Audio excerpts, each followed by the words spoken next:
почитуван председател на комисијата, почитувани колеги пратеници, почитуван представник на Министерството за надворешни. Ќе бидам многу краток.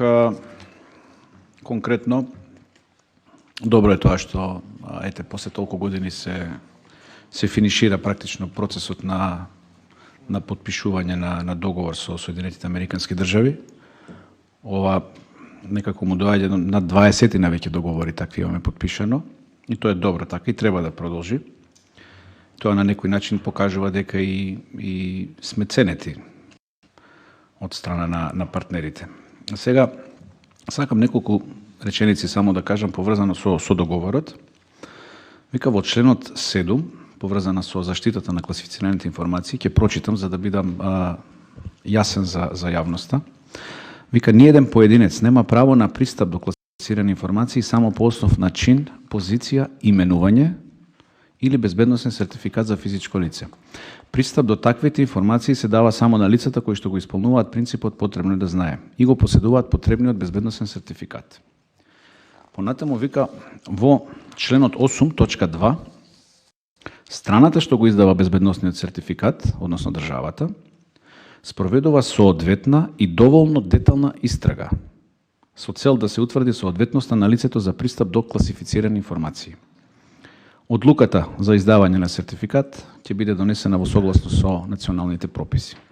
И сега доаѓаме до членот 40 од Законот за класифицирани информации, каде што кажува дека безбедносен сертификат за пристап и користење на класифицирани информации од сите степени, без претходна безбедносна проверка, значи без проверка, заради непречено вршење на функцијата од денот на изборот до крајот на мандатот, добиваат следниви лица.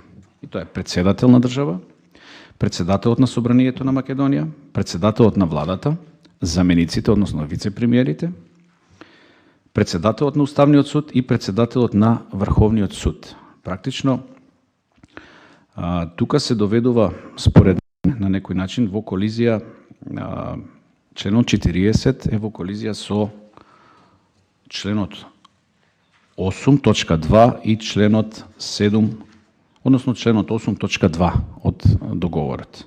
Мислам дека нашава партнерска страна, односно нашите сојузници, се информирани во врска со нашето позитивно законско постоечко практички решение.